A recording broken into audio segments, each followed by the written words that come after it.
मैं वैष्णवी हूँ। अब तो आप मुझे थोड़ा बहुत पहचानने लगे होंगे। मैं वही वैष्णवी हूँ जिसने अपने 9 महीने के बच्चे को पीछे छोड़कर जान दे दी। लेकिन क्या मैंने सच में आत्महत्या की थी या मुझे इसके लिए मजबूर किया गया था? आज मैं आपको अपनी पूरी कहानी बताने जा रही हूँ। मैं और शशांक एक ही कॉलेज में पढ़ते थे। वहीं हमारी पहचान हुई और धीरे धीरे वह पहचान प्यार में बदल गई। शशांक हगावने राजेंद्र हगावने के छोटे बेटे हैं। राजेंद्र हगावने एक राजनीतिक पार्टी से जुड़े हुए हैं, इसलिए उनका रुतबा भी है। लेकिन मुझे शशांक से बस पहली नजर में ही प्यार हो गया था। मेरे पिता अनिल साहेबराव कासते एक अमीर इंसान हैं, लेकिन शशांक के परिवार से थोड़े कम पैसे वाले थे। मेरे पापा मुझे बहुत प्यार करते थे। जब मैंने उन्हें शशांक के बारे में बताया तो उन्होंने इस रिश्ते से साफ मना कर दिया। उनका कहना था कि हमें अपने जैसे परिवार में ही रिश्ता करना चाहिए। उन्होंने कहा कि तुम उस लड़के से शादी करके खुश नहीं रह पाऊंगी। लेकिन मैं शशांक से बहुत प्यार करती थी। मैंने कभी किसी और के बारे में सोचा ही नहीं। जब पापा ने मेरे लिए किसी और लड़के की तलाश शुरू की तो मैंने शशांक से भागकर शादी करने की भी सोची। जब पापा को इसका पता चला तो उन्होंने समाज और परिवार की इज्जत बचाने के लिए मेरे घर की इज्जत खराब न हो, इसलिए मेरे माता पिता ने तय किया कि मेरी शादी शशांक से ही कर दी जाए। 24 अप्रैल 2021 को हमारी शादी हुई। उस शादी में शशांक के घर वालों ने इतनी डिमांड की थी कि सुनकर आप भी चौंक जाएंगे। 41 तोले सोना, फॉर्च्यूनर जैसी महंगी गाड़ी, चांदी के बर्तन और साथ में सुसगाम के सनी वर्ल्ड में शाही तरीके से शादी की गई। मेरे माता पिता ने मेरी खुशी के लिए सब कुछ किया। लेकिन शादी के अगले ही दिन एक छोटी सी बात पर ससुराल वालों ने झगड़ा शुरू कर दिया। तब मेरे पापा ने बिना किसी गलती के ससुराल वालों से माफी मांगी। लेकिन इसके बाद तो ये झगड़े रोज की बात बन गए। दिन बीते गए, हमारी शादी को 6 महीने हो गए थे। फिर गौरी गणपति का समय आया। मेरी सासू माँ ने मुझसे कहा कि मायके से चांदी की गौरी असल में लाना। जब मैंने शादी के समय भी ससुराल वालों का यही कहना था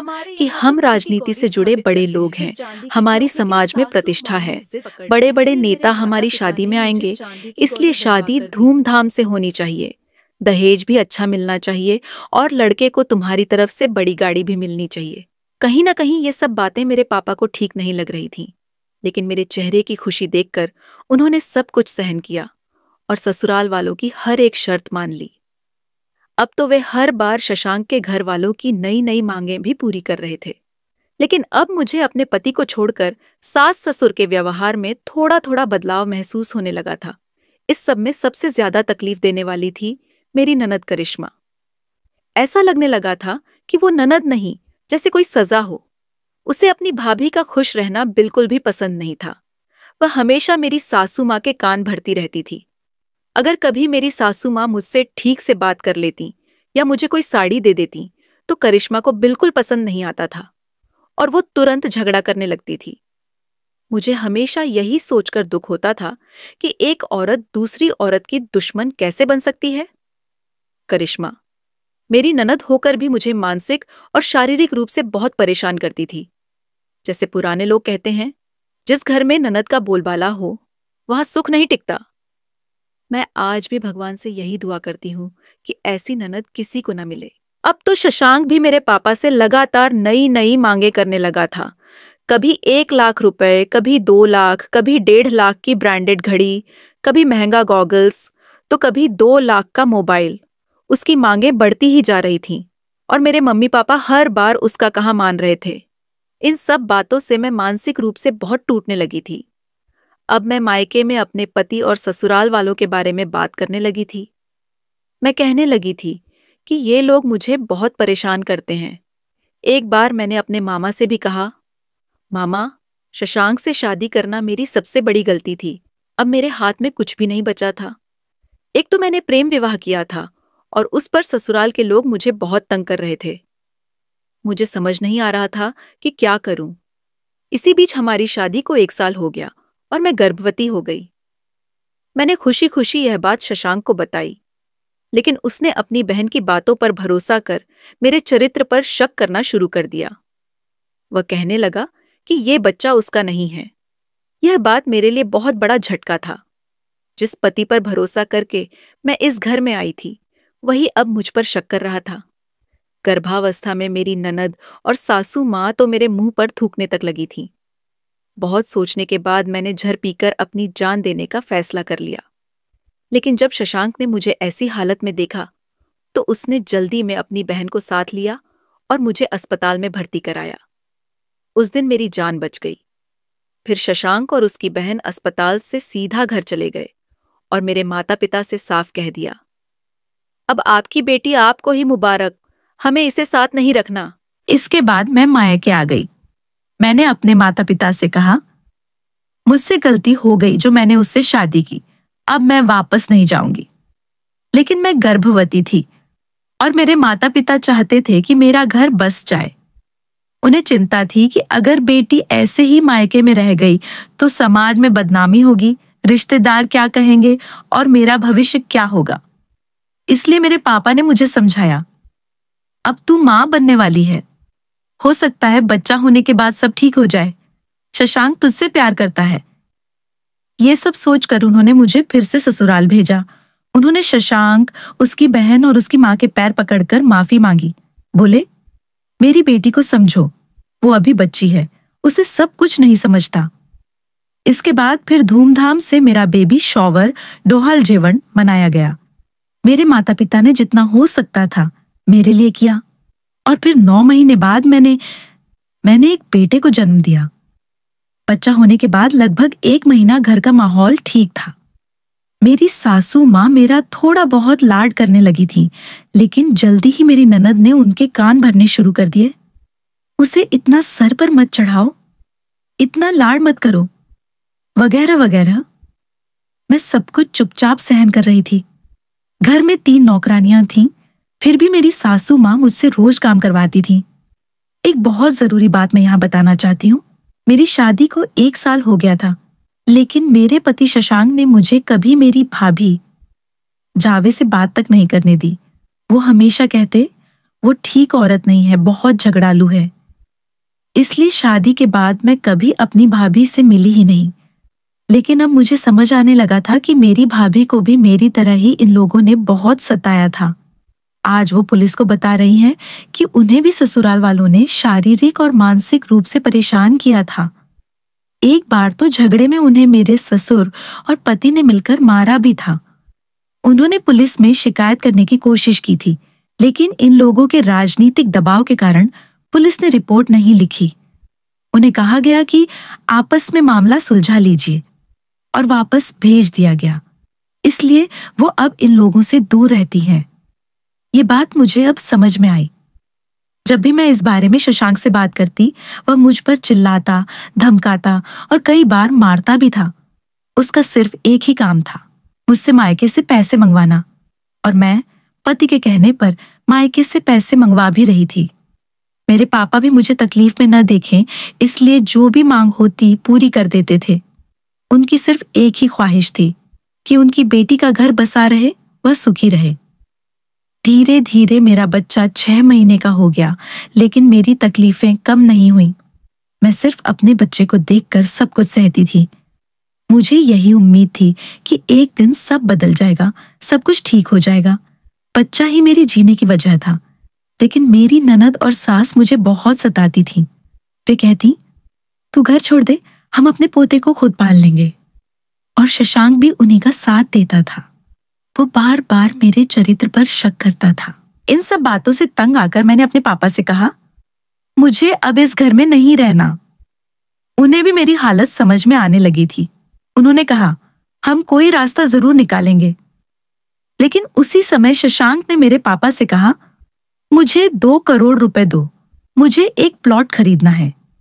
जब शशांक ने मेरे पिताजी से 2 करोड़ रुपए की मांग की, तब पिताजी ने साफ शब्दों में कहा कि अब उनके पास इतने पैसे नहीं हैं। ये सुनते ही शशांक बहुत गुस्से में घर से निकल गया, लेकिन उसका सारा गुस्सा अब वह मुझ पर निकालने लगा। वह मुझे रोज मारने लगा। मैं रोने लगती थी। एक दिन मैंने अपनी सहेली को फोन करके कहा, मुझसे बहुत बड़ी गलती हो गई।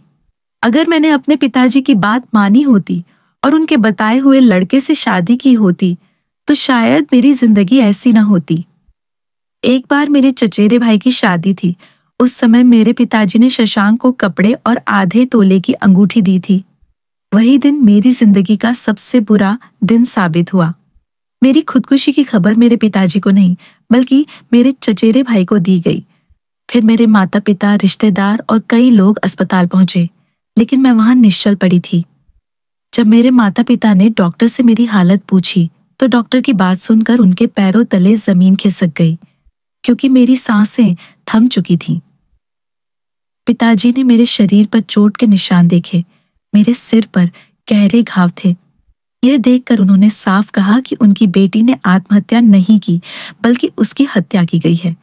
मेरे पिताजी ने ससुराल वालों पर दहेज के लिए प्रताड़ित करने और हत्या करने का आरोप लगाया। पीट तजे। अस्पताल की रिपोर्ट में भी यही लिखा गया कि मेरी मौत गले में फांसी की वजह से हुई थी और शरीर पर धारदार हथियारों के निशान भी पाए गए थे। ये सब देखकर मेरे पिताजी ने शशांक पर हत्या का आरोप लगाया। जांच में पुलिस ने मेरी ननद, सास और पति को गिरफ्तार किया, लेकिन मेरे ससुर फरार हो गए। ये घटना 16 मई 2025 को घटी थी। इस परिवार की प्रताड़ना सहते सहते अंत में मैं भगवान के पास चली गई। लेकिन मेरी मौत के बाद मेरे 9 महीने के बच्चे को उन्होंने मायके वालों को नहीं दिया, बल्कि किसी तीसरे व्यक्ति नीलेश चौहान को सौंप दिया। बाद में वह बच्चा सुरक्षित रूप से मेरे माता पिता को वापस सौंप दिया गया। मेरे माता पिता के चेहरे पर जैसे उनकी बेटी फिर से लौट आई हो, वैसा सुकून था। लेकिन मेरा सवाल आज भी वही है, क्या कोई माँ अपने 9 महीने के बच्चे को छोड़कर आत्महत्या कर सकती है? क्या कोई औरत ससुराल वालों को अपना बच्चा सौंपकर खुद यह दुनिया छोड़ सकती है? मेरी भाभी ने समय रहते सही फैसला लिया, इसलिए वो आज सुरक्षित हैं, क्योंकि उनके पति उनके साथ खड़े रहे। लेकिन मेरे पास तो यह विकल्प ही नहीं था। मेरा पति सिर्फ अपनी माँ और बहन की बात मानता था।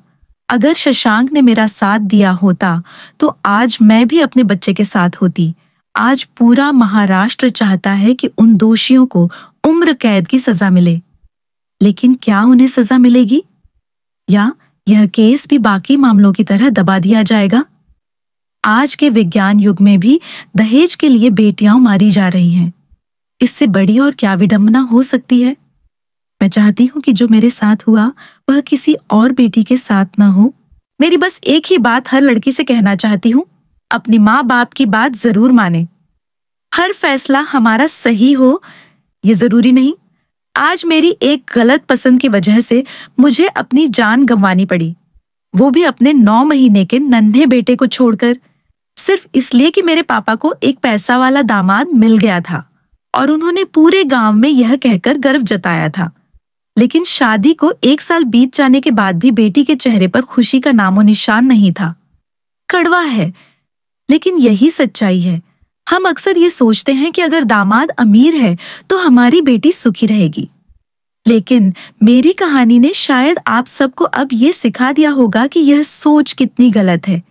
बेटी का ससुराल धन से भले ही गरीब हो, लेकिन दिल से अमीर होना चाहिए, तभी उसका वैवाहिक जीवन खुशहाल हो सकता है। ये मैंने अपनी जान देकर सीखा है और अब मैं आप सबको भी यह बात बताना चाहती हूँ। दूसरी बात ये कि अगर आप प्रेम विवाह करते हैं तो कभी भी दहेज मत दीजिए। एक बार जब ससुराल वालों को पैसे की आदत लग जाती है तो वो कभी पीछा नहीं छोड़ते। आज हर कोई कह रहा है कि दोषियों को कड़ी से कड़ी सजा मिलनी चाहिए, लेकिन ऐसी सजा होनी चाहिए कि उसे सुनकर देखकर आगे कोई भी सास ससुर या पति बहू को प्रताड़ित करने की हिम्मत न कर सके। ससुराल वालों को हमेशा ये याद रखना चाहिए कि आज आप किसी की बेटी को सताकर अपनी बहू बना रहे हो, लेकिन कल आपकी अपनी बेटी भी किसी और के घर बहू बनकर जाएगी। भगवान की अदालत में इन पापियों को जरूर सजा मिलेगी, लेकिन जनता की अदालत में भी इन्हें कड़ी सजा मिलनी चाहिए, ऐसी मेरी प्रार्थना है। आज मेरे माँ बाप और रिश्तेदार मेरे बेटे को देखने के लिए जिंदा हैं, लेकिन मेरा बच्चा हमेशा के लिए माँ के प्यार से वंचित रह गया है। हे भगवान, ऐसे दरिंदों को तू इस धरती पर क्यों पैदा करता है? उन्हें भी ऐसी सजा मिलनी चाहिए जो मिसाल बने। आज मेरा बच्चा मेरी गोद के लिए तरस रहा है, माँ हाँ कहकर पुकार रहा है, लेकिन मैं अब उसकी उस पुकार का जवाब नहीं दे सकती।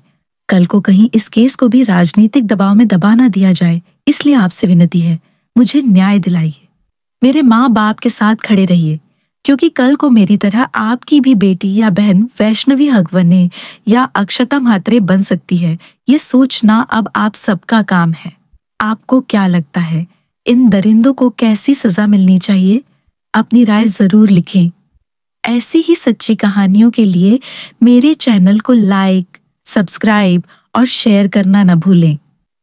यह कहानी मीडिया से ली गई जानकारी पर आधारित है और यह दिखाती है कि वैष्णवी क्या सोच रही होगी।